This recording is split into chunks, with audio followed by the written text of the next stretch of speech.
Welcome to American Medieval, a podcast about the fact that if the United States has never been truly modern, it's probably because we've always been a little bit medieval. I'm your host, Professor Matthew Gabriele, and I've been researching, teaching, and talking about the Middle Ages, well, to anyone who will listen at least, for more than 3 decades. Each week on the show, we'll be joined by an expert scholar who will share their fascination with, and sometimes their revulsion by, both the medieval world itself as well as the ways the historical period has been remembered and used right here in the USA.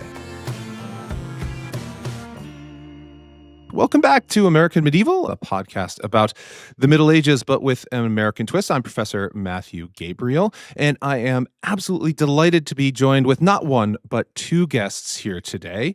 Nancy Thebaut, an Associate Professor of Art History at the University of Oxford and a Tutorial Fellow at St. Catherine's College.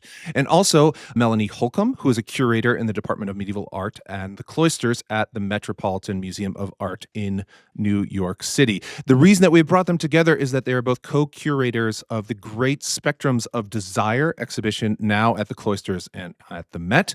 And I am very happy to have you here. Welcome, Melanie and Nancy. Thanks, Matt. Thank you. Great to be here. Fantastic. Thank you so much. I want to talk so much about the exhibition and kind of what it represents and the kind of objects are there.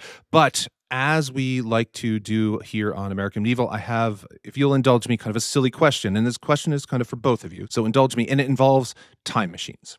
Because I think anybody who studies, and you'll correct me if I'm wrong, but I think that anybody who studies the past in any kind of way, shape, or form, we all have to kind of confront the question of time machines at something, or at least think about them in some way. But my question is maybe a little bit out of left field. And it is, let's imagine for a moment that we have a time machine, and that time machine has been given, respectively, to each of you, Nancy and Melanie, with the caveat that you can only use it once and you have to go back and tell a younger version of yourself, a childhood version of yourself, that you will someday grow up to study the Middle Ages. How does childhood versions of you guys react to that news? This is embarrassing to say. I am not Catholic, but I went to Catholic schools. And I feel like I was already telling myself when I was, 8 years old, you're going to be doing something with the Middle Ages. I was always just so fascinated by saints and martyrs and we won't go into the psychology of that. No, yeah. And the Black Death. There were just things that were already kind of percolating even way back then. So I don't think it would have taken much convincing to tell my 8-year-old self that. Okay. All right. So you're thinking kind of like 8 to 10 years old. You're like the stories of the saints, all those kind of gruesome murders. And we are on a podcast, I should say, true crime, of course, being the most popular type of podcast. So there it is. It was early interest in true crime. Exactly. Yeah. So just in the past. So, all right. Nancy? Yeah. I would probably be really surprised to learn that I had become a medievalist. I was never like a medieval Ren Fair girl and didn't grow up religious. And so I think, too, the idea that I've spent so much of my life now studying the history of Christianity would probably also come as quite a big surprise. But I think if I were able to explain to my younger self that I'm focusing on the really wonderful and wacky parts of medieval art history and giving it a wonderful queer and feminist spin, hopefully my 8-year-old self would get more excited about that. All right, so more kind of like a thematic kind of connection to the rather than kind of a chronological maybe. Okay, fair enough. And I should say too, like I ask this question every time on the podcast, and it's 50-50. It's almost exactly like this. It's like 50% of my guests say oh yeah, no, 100%. I knew I was going to do something with this, and 50% is no, I wanted to be as I did when I was a child. I wanted to be the first baseman for the New York Yankees, and that's what I thought. So if you told me I was going to be like a teacher or something like that, I would have cried. I probably just would have cried a lot, and then maybe I would have understood, kind of in that way. But there's always kind of some sort of connection there. And Melanie, so yours kind of comes from, if I'm understanding you correctly, the kind of schooling, but also kind of the kind of evocative stories about the period that you kind of learned. Absolutely. And I went to school in the sort of post-Vatican II era, obviously, and I had these super cool nuns. I know there's classic stories of bad nuns, but I actually had super cool nuns as teachers. And so I kind of feel like I was steeped in sort of the fascinating side of the Catholic Church very early on, Yeah. and they loved the stories. So, yeah. Mm-hmm.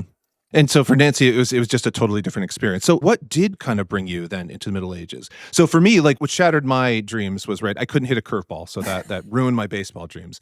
But it was in college as an undergraduate, like I just needed a Gen Ed requirement. I took a medieval history course and I loved the professor. And I just wanted to take more classes. And that's really what got me interested in the topic, is his excitement for the period. But what is like, do you have any sort of story like that? Or like what kind of drew you into the medieval past? Yeah, I mean, I think like for you, it was a class I took in college with Donna Sadler, a medieval architectural historian at Agnes Scott College, Decatur, Georgia, just outside of Atlanta. And I mean, I adored her. I adored what she was teaching. And it was also, I'd say, another second really formative experience for me was an internship at the Cloisters as a college undergrad right after my sophomore year of college. And I just, fell in love with the collection, got to give my first gallery talk. And so it's also just really exciting now to be able to return to the Cloisters, Yes. co-creating this show with Melanie after having been there as an undergrad. And it's really where like I fell in love with the Middle Ages. The Cloisters is an experience that is almost impossible to describe, especially for, I think, Americans who are even museum-going Americans. It's such a different, interesting space. And maybe we should just kind of start there, is talk about kind of what is the Cloisters? I'm sure some of our readers are aware of kind of the Cloisters and its relationship to kind of the Met, but maybe many aren't. So maybe I could start with that question. Like, what is the Cloisters? Well, big question. It's just a tiny question, just a tiny little question. It's a tiny question, and I feel like I should have an answer right off the tip of my tongue, but I've been living in it so long, I can hardly describe it. It is a branch museum of the Metropolitan Museum of Art, devoted entirely to the art of the Middle Ages. So it is not, for those who know something of New York, it is nowhere near that grand building on Fifth Avenue that's on every tourist must-see list. It's rather a hidden gem, I would say, more better known to locals than to tourists often. Mm-hmm. And it's uptown, put on the upper tip of the island of Manhattan, in the middle of Fort Tryon Park. So it's a little bit of a pilgrimage to get there. It is not an entire building brought over from Europe. It's made up of 4 distinct cloisters. That is that sort of courtyard space that would have been part of a medieval monastery. And there are these 4 courtyards that kind of really ground it architecturally. But it's in fact a modern-ish building. That is to say, it was built in the 1930s and kind of assembled together. And over time, by virtue of a very generous endowment from John D. Rockefeller, we've been able to kind of continue to build this collection. So it's really that collection, along with our collection of medieval art that's in the main building, really makes us one of the, I'm just going to go ahead and be boastful, one of the great collections of medieval art in the world. So yes, I will say that the first time that I went there, I was a grad student and I had heard kind of vague stories. And this is from somebody, I grew up in upstate New York, like, in the Hudson Valley, like going into the city every once in a while, like for museums and stuff like that. And with an interest in the Middle Ages and like, not knowing a whole lot about kind of the cloisters, and then going there and just being absolutely stunned, both by its magnificent setting, but then also by the collection, which is just kind of like blows your socks off if you have any interest in the Middle Ages kind of at all. I mean, I can give the facts. Nancy, what would you say if you had to kind of describe the ambience of the cloisters for somebody who doesn't know it? I mean, it's a really moving space, but it's an architectural hodgepodge where you have, medieval and modern side by side. And I think it's like a really terrific space for understanding or giving you a better sense of the kind of, architectural and historical context in which these objects that are on display would have, were once viewed. And that's definitely working for us in the gallery of the objects of spectrum of desire displayed in, which is Fuente Dueña Chapel. So this 12th century Spanish apse at the very end of the gallery. Several large works of art that are in the permanent collection that are always on view in that space are still there, in addition to the temporary exhibition in that space. But it just, it kind of just frames the viewer's experience. I think only can heighten the emotional power too of people's encounters with those objects. And that's very ostensibly religious seeming space. Yeah. And I think that's one of the things that's really striking, especially for people who are used to, or I should say kind of Americans, well, not just Americans. I mean, maybe I'm being a little bit bit kind of provincial here in my thinking, is Americans were used to a certain type of museum experience, but then to walk into a space in which the art is kind of, sort of, at least in some cases, kind of situated as it would have been in everyday life, like in the medieval period, like getting to see like the painted apse at the back of the church, or to walk around a cloister and to see kind of carvings and stuff like that. That's not available to many Americans in their kind of everyday museum experiences. Yeah, it's very much medieval immersion. I think you can. In the spring and summer and fall, I guess, too, we have a beautiful garden spaces, so to kind of add to that whole experience. But even in winter, we have, a team of 3 full-time horticulturalists at the cloisters. So even in winter, where most of our garden beds are gone to sleep, there's still sort of plants, fragrant flowers everywhere, plants everywhere. It's really, I don't know, it's sweet smelling. It's kind of divine year It's round. wonderful. Yeah. Yeah, we were just there today, and Melanie and I were commenting on just how restful and restorative it can feel. Like even in the winter when you can't stand within the garden itself, being in like the, under the arcade in the space, the cloister. It's a wonderful escape, like from the bustle of the city. Yeah, a little oasis. And definitely, as you mentioned, kind of, Melanie, like a little bit earlier, like definitely a pilgrimage, certainly for medievalists who are in New York City, is like they need to go up to the cloisters. And I'm sure almost all of them who visit New York at some point do. But the reason that you're both here is because of a exhibition that has recently opened called Spectrum of Desire, Love, Sex, and Gender in the Middle Ages. Could you maybe just tell us a little bit about kind of what that exhibition is to start us off? So Spectrum of Desire is about the diverse and often really surprising ways that medieval people were thinking about love, sex, and gender. And Melanie and I have chosen to focus specifically on the period from about the 13th century to the 15th century. And that's in part because of the objects that we have at the Metropolitan Museum and at the cloisters. We really wanted to foreground in the show that are from this particular period. It's particularly strong in this area. But it's also because, historians have long established that this is a period of time when ideas about how to love or whom to love, how to love them, how to be in relationships with one another, these ideas are hardening. It's often thought of as a more restrictive time in Western Europe, at least. And so we were interested in thinking about the ways that works of art can complicate this narrative. And, sure enough, as many art historians before us have established, and as we're trying to, further argue through a range of objects in the exhibition, often, works of art can reveal that there are people think about gender in highly fluid ways. There are expansive modes of kinship that are being explored. People are really interested in this theme of desire, the various ways that it can visually manifest. So I think the exhibition, in a way, is trying to enrich our understanding of this period through works of art. And not only what works of art can tell us about how medieval people understand these themes of love, sex, and gender, but how works of art, too, also played a really foundational role in shaping these notions, too, and shaping relationships between people, shaping the way people understand themselves, their bodies, their identity. Yeah. Yeah. Melanie, do you want to build on that? No, you were perfect there. I loved exactly. I loved what you said. And I think what's been particularly gratifying about this show, and I think something we've always been wanting to do all along, is that these are themes, these love, sex, and gender, I think they are very contemporary themes. But I think one thing we very much like about the show, and I think visitors are responding to, is that they can see that these are themes that people cared about in the Middle Ages too. So there's a real kind of through line between past and present. In other ways, there's, I think, equally enjoyable and equally astonishing to people is that, whoa, they thought about those things so completely differently than we did. So it's a wonderful show to kind of do compare contrast with our own take on these topics today.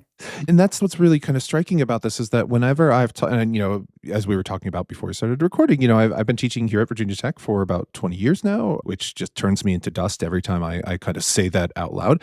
But especially when I'm teaching like an introductory course about the Middle Ages, I always try to include something by Marie de France or, primarily textual sources, but sometimes artistic sources as well. And the idea that people in the past and in the Middle Ages, like, loved each other, had sex with one another, thought about kind of gender roles and identities and stuff like that. It blows their mind. And then it opens up like all these different kind of questions for them and makes them think really in interesting ways about the past.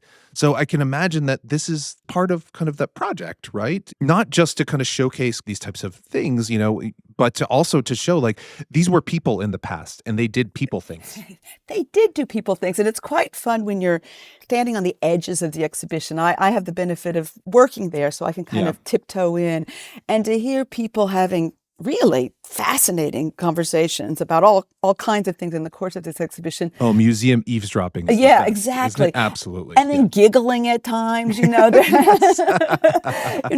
get a nice range of reactions as they're sort of confronted with these objects. That's kind of one of the things, and I'm curious too, like you were saying, Melanie, kind of like being there in the edges, watching people interact. Is there a particular object that people react most strongly to, or maybe even just to frame it a different way, like what was most surprising about you as you guys were kind of putting this collection together, something that you found or, either on loan or just within the collection of the Met and the Cloisters kind of generally? Well, I mean, I would say that in terms of works of art that it seems like people are responding to quite strongly. I mean, even from afar, being in Oxford and not in New York, as often as Melanie is, it seems that people are posting online about, or even journalists are reproducing frequently. Of course, the image of Phyllis and Aristotle, which is the signature image for our show, but people love that. They love this plate that appears next to it that Melanie calls the spanky plate. And the New York Times is obsessed with calling it the spanky plate throughout their article as well about our show. Sorry, Melanie. I regretted using that word. Letting them in on mine. Yeah, but I think these moments of like levity, humor feel really accessible for people. I would say most objects in the show, though, like are not very, at least don't seem very humorous, I think, to us today. But there are these moments that might feel initially a little bit like that people have an easier time connecting to. Oh, sure. Yeah. But I would say that actually the tone of our exhibition is in many ways like deeply serious and reverential for the most part. Really? Yeah. I mean, so in a way, the Phyllis and Aristotle image, I think, effectively gets people in the door for us. But actually, like, most of the moments that people will have, beyond these like, little ha-ha, like, oh, they're laughing at things that we might be laughing at today. I'm particularly struck by all of the images at the end of our exhibition that invite people to think about mystical union with Christ and how images both reflect the fantasies and desires of medieval people, like especially medieval nuns, but not only medieval nuns, to be in a kind of mystical marriage with Christ, but how objects actively shaped those fantasies or visions that people would have when to become in union with Christ.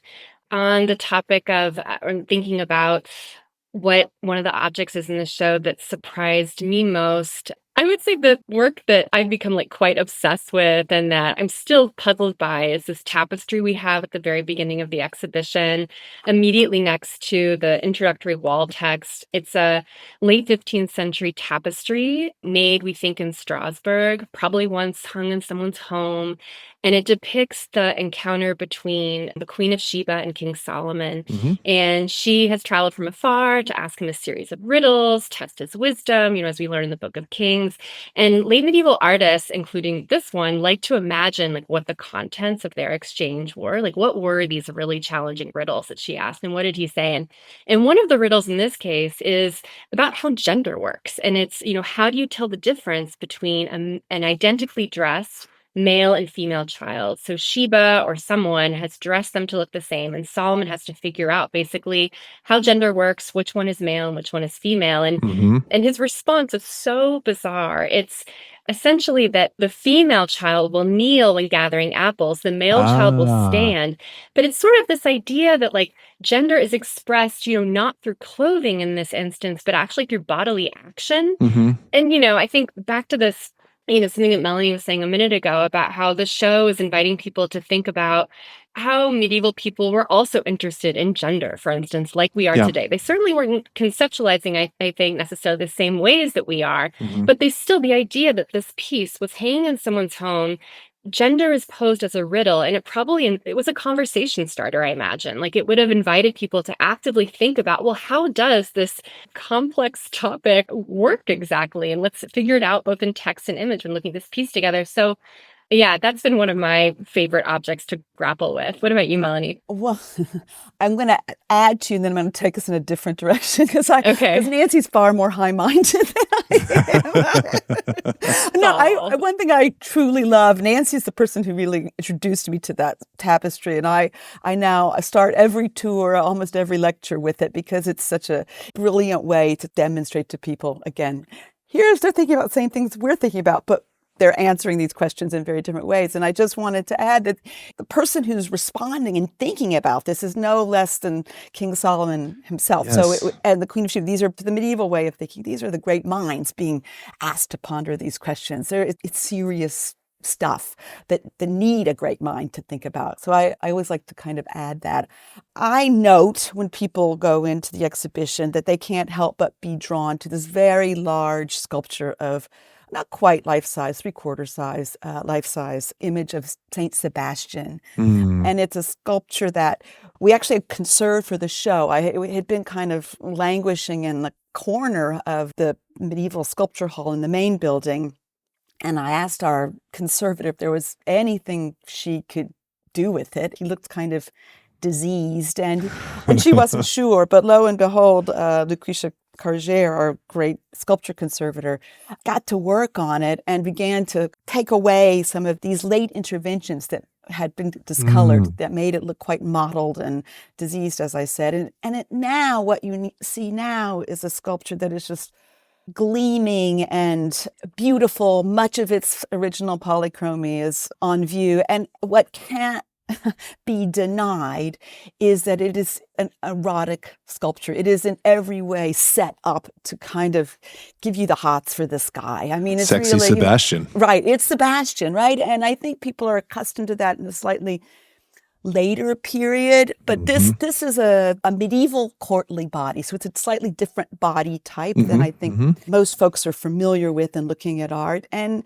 it's just extraordinary the way that his chest is thrust out and his loincloth is mighty low, so low that there's actually little bits of pubic hair that peek out. This is original paint. I just want to say that's not, that peek out from the top of the loincloth. He otherwise is hairless because the ideal, of course, is a youthful body. But he's got this pinched waist and, kind of serious pecs and long legs, and then gazing upward. He's just, you can't help but be drawn to him, which is, of course, the point. Yeah. And for me, I think the show is interesting to me on the level of sort of what is erotic? What does something erotic? Would the same thing be erotic today as was erotic then? How did they understand eroticism? Part of why I love the Spanky plate and the Phyllis and Aristotle story myself is that, it really lays bare the way in which power is as an important feature of medieval eroticism. I think for that alone, it's the exploration of what makes people desirous is a big thread that runs throughout the show. And there's kind of a lot of objects that get me thinking about that topic, Sebastian being one of them. Yeah, and as you were saying too, I mean, like the many ways that we can think about desire too, right? Like there's spiritual desire and then sexual desire, and those are not necessarily in the Middle Ages, nor today, I should say, in many communities, kind of totally separate things. And the other thing too, I loved about both of your examples is that, for a long time, as you guys both know, is that oftentimes the Middle Ages are portrayed as kind of one thing or the other. They're either this far away, distant land in which it's just a totally kind of unknown continent and everything is just weird and different over there. Or it's just like us, but they were, in black and white instead of in color, like, kind of old timey. I always joke with my students sometimes is that they think of it like those old videos of like Babe Ruth, right? Where everything's like sped up and they're, everything's in black and white and stuff like that. But in your cases, in both of these objects, like it's kind of both. Like it's similar. We can kind of understand it because it has these lines of connection, but it is actually a different time and a different place. And so they had different understandings of kind of what does a desirous body look like back then? How does an object evoke that desire? questions about gender. Like people are thinking about gender kind of in very similar ways to where people are thinking about gender today, which is kind of dominating a lot of political discourse nowadays, right? But they're thinking about it in very different ways. They're understanding and they're asking different questions. And it requires kind of, as Melanie and Nancy were both saying, like it requires the wisdom of Solomon himself in order to try to disentangle this. And then, he says, well, one stands and one kneels, and just like, okay, man, like, sure. Okay. Sounds great. Yeah. I mean, is that a satisfying answer? I don't know. I guess for them, it worked for them. But it worked for them. It made a great tapestry. Let me tell you right now. Great tapestry. That's right. So, as you said, a think piece. So, yeah. Yeah. But even with that tapestry, it's like Solomon's response seems so self-assured. But then when you actually start to look at the tapestry more carefully, like there's another riddle in there about whether or not a flower is real or fake based on whether or not a bee will land on it. The way the artist has chosen to depict this particular narrative in the same tapestry, the bee hasn't yet landed on the flower, so we'll never know which one is real or which one's merely a work of art. And then, and I looked at a few tapestries of the same subject made in the following century, and there it's sometimes the male child that kneels. So I think this notion, that's a natural law that, little girls will kneel when gathering apples, whereas little boys won't. I think that people didn't even understand that as like a hard and fast rule. I mean, it's what Solomon says in the case of this one tapestry. But yeah. I think that, yes, it's Solomon and he's so wise and, he is, grappling with the topic of gender here. But I think that a lot of it was still like up in the air for a lot of people. And even for other artists treating the same subject. It's not only that, but it's a contested space, right? Or a contested kind of topic, right? Like you were saying, it's just, and as we can't lose sight of, like, this is one artist's rendition of the answer to that question, right? Like whether that is kind of universally applicable, well, that's another question entirely, right? Yeah. I mean, there are, we think a lot about gender in this exhibition, especially in this one section that we've entitled Beautiful Bodies. And you might remember there's a whole case of manuscripts, several of which are from the Morgan Library, one that's from the Princeton University Library, and then one or two from our own collection. And I mean, even within the same manuscript, we have this incredible manuscript with text from the Golden Legend translated into French. And for each story, there's an image of that particular saint's life. And within the same manuscript, the artist is choosing to depict the gender of saints in different ways. And by that, I mean, perhaps as people have talked about on this podcast before, your listeners will be familiar with the fact that, over 30 saints, we know, change their gender presentation over the course of their lifetime, often from female to male. So there's this idea they're kind of ascending the gender hierarchy and becoming more masculine. And, for two such saints whose stories are recorded in text and image in this manuscript, the artist, took very different approaches to how to depict their gender. So in the case of one saint, so Saint Marine, sometimes called Marinos, the artist chose to depict this saint as only male. They're depicted twice in the same image. And there isn't kind of this outing of the saint as, female body. But that's an approach many artists took in other examples. And then we just did page turns in the manuscript today. And the image that we're now showing in that manuscript is of a different saint, Saint Theodore or Theodora. And there we see, within a single painting, the female presenting version of the Saint Theodora on the left side of the image. And then Theodore, the monk, so after the saint is married, they are tricked by a witch into committing adultery, and they repent by becoming a monk. We see that the artist has chosen to depict just to the right of the image of them as a female presenting person as a male monk. So wanting to show that kind of gender transition that takes place. So it just, the rules for gender are not hard, whatsoever. It's happening in so many different ways, these manuscripts. And Melanie and I, we really wanted to show lots of different examples of artists who are thinking about gender and in fascinating ways, and show there's not only one way to be thinking about the fluidity of gender in the medieval past. And it's making me think too, Nancy, about another object in the show that we've talked a lot about, which is the little ivory with the fountain of youth, where which has naked bodies on it, sort of young naked people cavorting in a fountain. And what's so interesting there is that you have to be very well versed in hairstyles and very to know who is the male and who is the female. So though they are naked, you actually cannot tell girls apart from boys. And what's important here, and I think what's often important in discussions of sort of medieval love, is not whether you're a boy or a girl or a man or a woman, but whether you're young or old. That's far more important, because love is really a young person's game. And so there's a whole kind of another thread through this exhibition about sort of the ways in which bodies sometimes can't be read at all, sometimes, or the ways in which certain bodies, like the body of Christ, has both male and female characteristics. Yeah. It's got me thinking too about what Nancy and Melanie, what you were both talking about, those objects is about audience, is about medieval audience specifically. Is that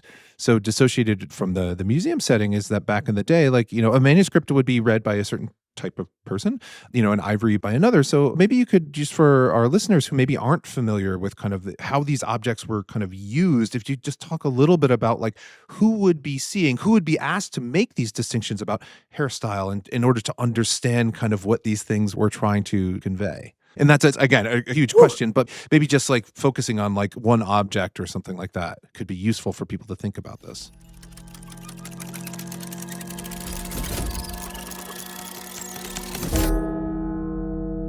Thanks for listening, y'all. As you know by now, this is the time when I tell you about another great podcast from Multitude. Wow, If True is your one-stop internet culture shop, explaining how what's happening online shapes the world. And the hosts, the internet experts and real-life besties, are the ones to unravel it. Tech culture journalist Amanda Silberling and science fiction author/attorney Isabel J. Kim, Esquire. Amanda and Isabel ask the burning questions on everyone's minds. Like in one of their most recent episodes, why does ChatGPT suck so much? Because it does. Find out with new episodes every other Wednesday. Add it to your playlist now. Thanks, and now back to American Medieval.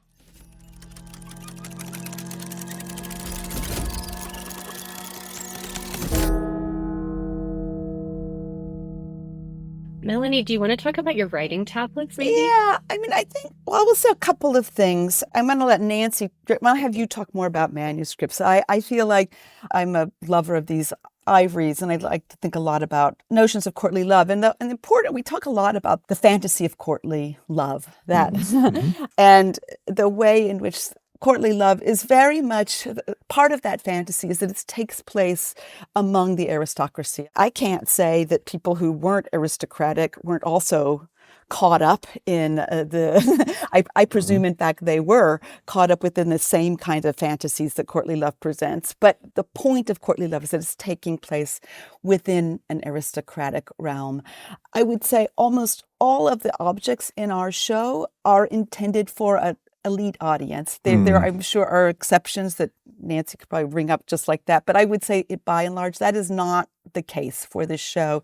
They are almost all, I think, intended for elite audiences, not only in the kinds of stories and figures that they depict, but also in who would have owned and seen and used them. There are different settings for these objects, but I don't think, let's not kid ourselves.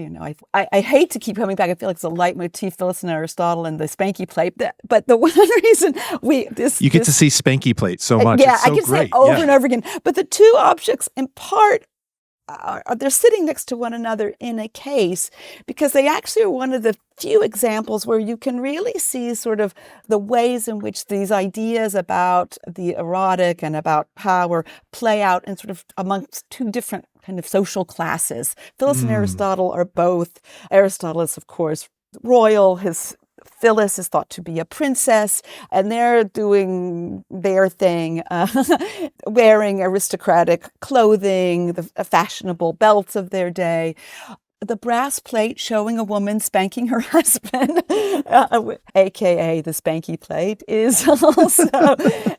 actually shows medieval householders. Really, these are with a similar kind of idea where she's kind of riding atop.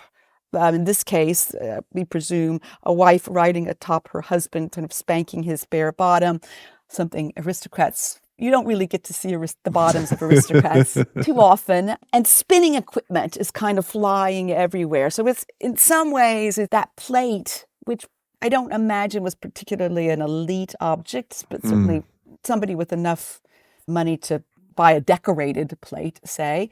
But it is kind of one point in the show where we really kind of try to bring out a little bit of sort of class distinctions. I would say that is by and large sort of not something we do too very much in the show. I guess the other place, Nancy, The print, right, where we have a royal manuscript for the Bun of Luxembourg that looks she would have used to focus her attention on the wound of Christ. And then adjacent to that is a very humble print that would have been, I don't want to say dime store, but nothing like what we're talking about with the manuscript, but it would have been available at a much cheaper price for some other devotee to focus their attention on the wound of Christ. So I think we have a couple of places where we can sort of set up those distinctions between viewers and users of art.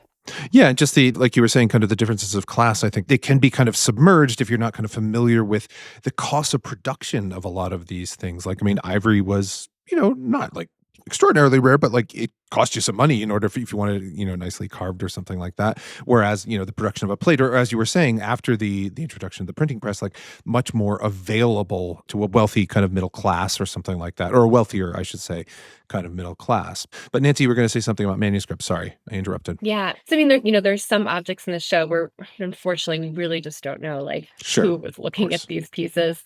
In several instances, though, we do have a pretty good idea of, if not the precise person, like Bun of Luxembourg, whom Melanie just mentioned, we would know the type of person that would have, been looking at this. So I'm thinking of specifically in this mystical union section that we have at the end of the exhibition. There are several objects that we know, like this particular painting would have been in a Carthusian monk's cell, or this particular sculpture of the infant Christ was most likely owned by a nun. Same thing with the tremendous statue of Christ and St. John, which is really kind of, the pinnacle object of the show. I mean, you see it as soon as you walk into the gallery. It's the very end of the gallery within the Fuente Dueña apse, such a moving piece, as well as the visitation group. And we also know precisely, where that's from, the St. Catharinenthal convent, and that it was also seen by nuns. So in the case of the manuscripts of the Golden Legend book that I was talking about before, we know the patron of that particular book, Jean d'Auxy. It doesn't look like a book that was used a whole lot, though. The pages and paintings are just pristine. So it can be really difficult for us to make arguments about the kind of reception this book would have had. The other images in that particular case, or other manuscripts in that particular case, include 2 books of hours, so private devotional books. In one case, a royal manuscript. The other one, I don't think we know who the patron was, but still works that, it's interesting. I remember I've discussed this with students in the past when teaching images like this, that, so many images of saints who change their gender presentation over the course of their lifetime are found in these more private settings.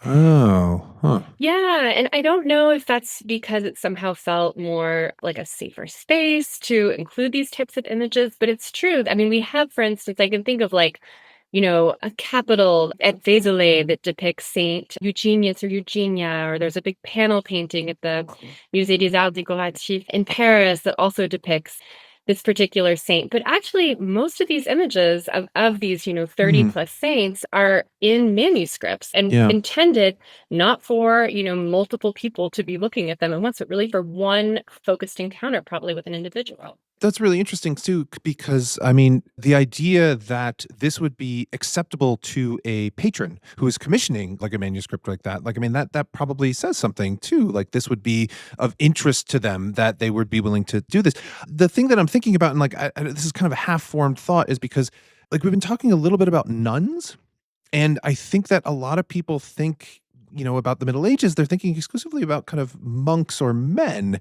And then in these private devotional spaces, like in books of hours or things that are used by families, like how often are women encountering these types of things?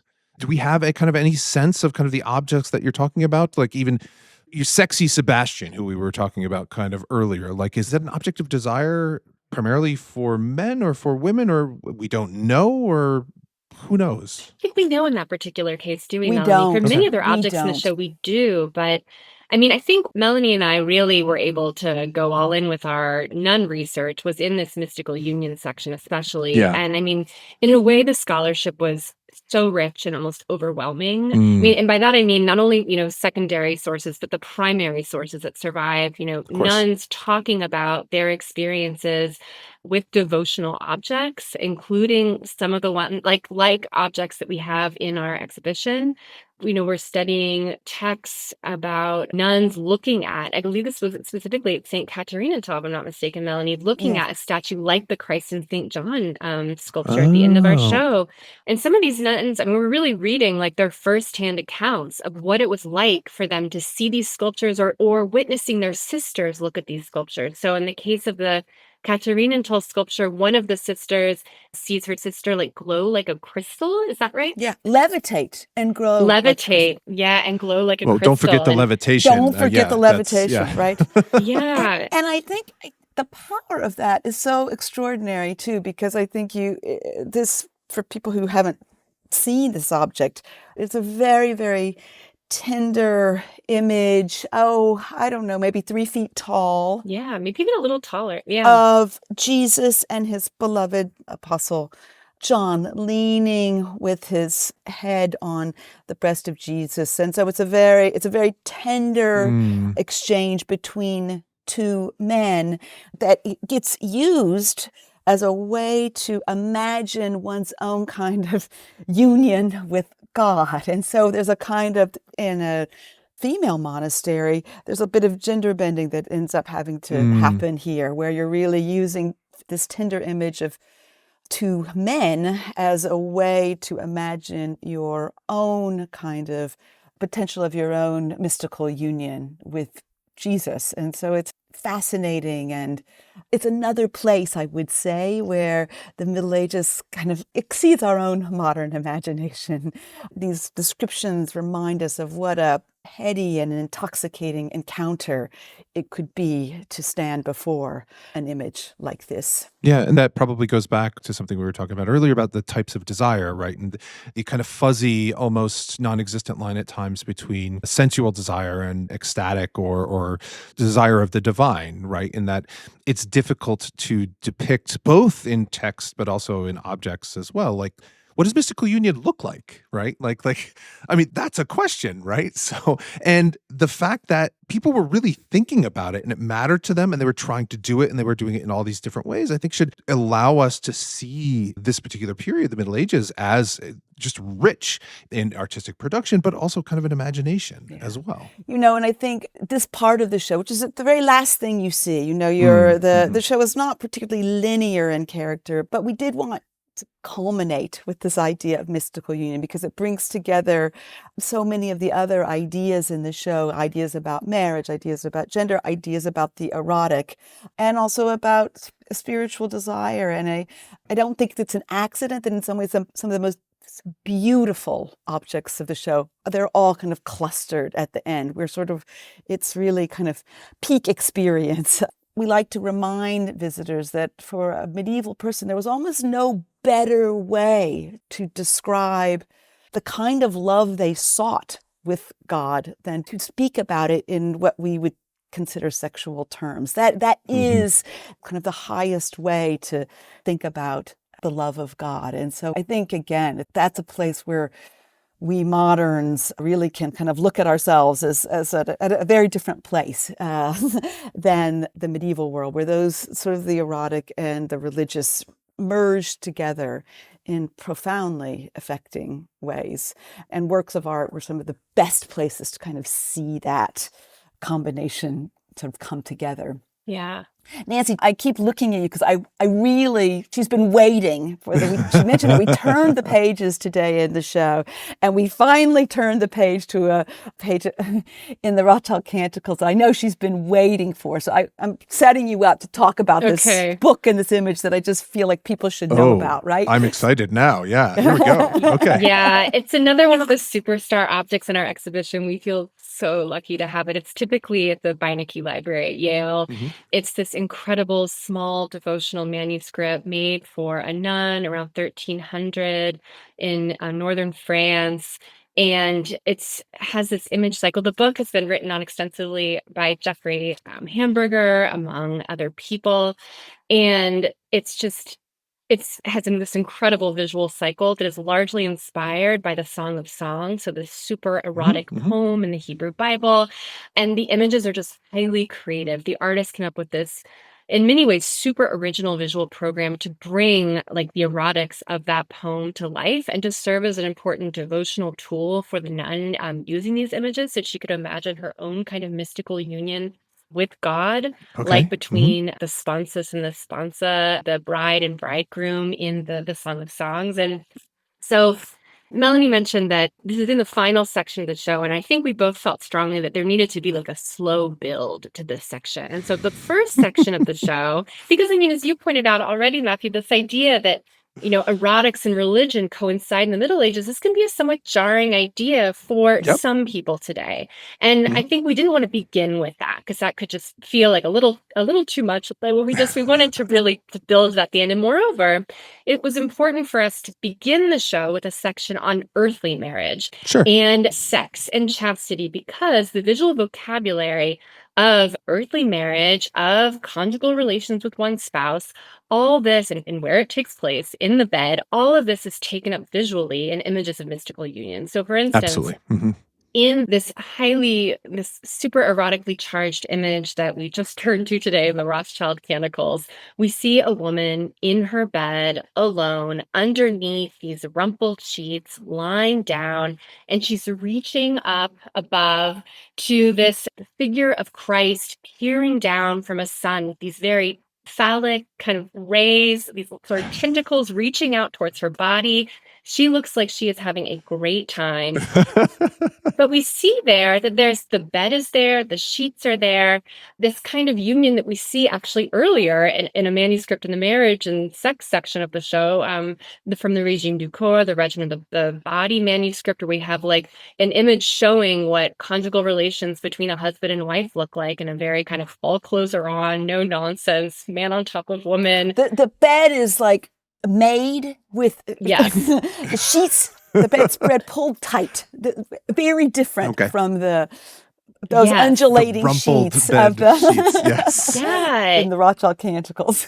Yes, like pleasure is really, I think, an afterthought in the Regime du Corps image at the start of the show. But when we see the Rothschild Canticles image and other images of mystical union, you could see the erotics are just like fully on view compared to this earlier section of the show.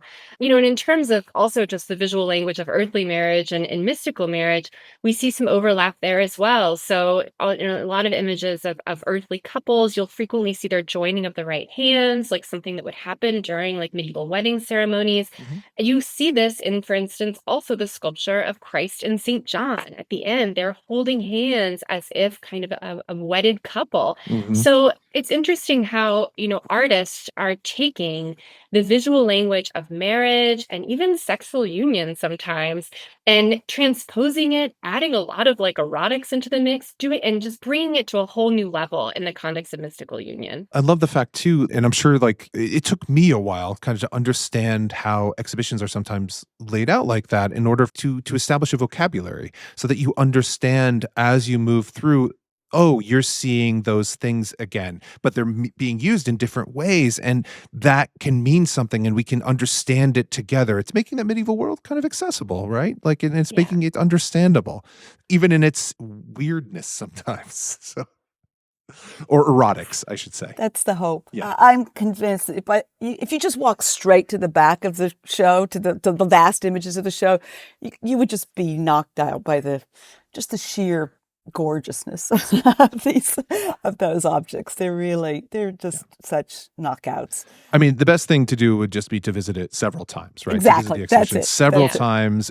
Go straight to the back, be knocked out, and then slowly build up. Go the other direction. Go the other direction. Like just keep going to spectrums of desire at the cloisters is ultimately our message. So yes. And with that, unfortunately, we are starting to run out of time here. This has been an absolutely magnificent conversation. I can't wait to hear from some of our listeners who are going, I'm sure, are going to rush out and go to the show as soon as they possibly can. So Spectrums of Desire, Love, Sex, and Gender in the Middle Ages is on view at the Cloisters. How long is it on view until? The end of March. So end of we'll March. Still have time. Okay, yes. This episode will air, as I'm sure our listeners will know because they will be listening to it at the time, is going to air in mid-February. So they got plenty of time to get out there and get their tickets. And then to see lovely Fort Tryon Park and kind of the northern part of Manhattan. It's a really amazing setting. And then walk around the rest of the museum too. There's probably some other stuff they should see in the a few things. A few things. If people do want to find out more about you, Melanie, your work, Nancy, your work, where can they find you kind of online? And we will, of course, drop links to the exhibition and stuff like that as well. I'm all about the metmuseum.org. That's where there you go. That's where I live, in the medieval department there. There's a lot of information about the show as well in our exhibition section there. So that's probably the easiest spot to find out about me and the Cloisters, the Met, the exhibition. Nancy, what about you? Yeah, I mean, I'm on academia and I frequently post things I publish on there. Otherwise, there's my Oxford University site, and I'll be in and out of New York a little bit over the next few months. So like Melanie, giving different talks in the space of the gallery. So I'd encourage people too, when they come visit the show, to sign up for a gallery tour, an expert talk. And there's a lot of programming going on over the next couple of months. Fantastic. And that's so great. And then if, to our listeners as well, if you see, some people kind of smiling off in the corner, watching people enjoy the exhibition, maybe it's Melanie or maybe it's Nancy. So, you can go up and maybe say hi. We giggle too in there. Yes. We do. Feel free to giggle in the exhibition. I think that's the one takeaway here. So if you haven't taken anything else, it's okay to giggle in a museum. Thank you again, Melanie and Nancy. This has been an absolutely amazing conversation. Thank you, everyone, for listening to another episode of American Medieval. And until next week, we will see you again soon. Bye-bye. Thank you. Bye-bye. Thank you. Thanks for listening to this episode of American Medieval, proud member of the Multitude Podcast Collective. I'm your host, Professor Matthew Gabriele, and this episode was edited by Julia Schiffini. The theme song to American Medieval is from the song Sleeping Bags by OTE. If you'd like to support the show, get ad-free episodes, be inscribed into the Book of Life for being a kind and generous soul, and get some other neat bonus stuff, please visit us at patreon.com/American Medieval. Thanks again for listening. See you all soon.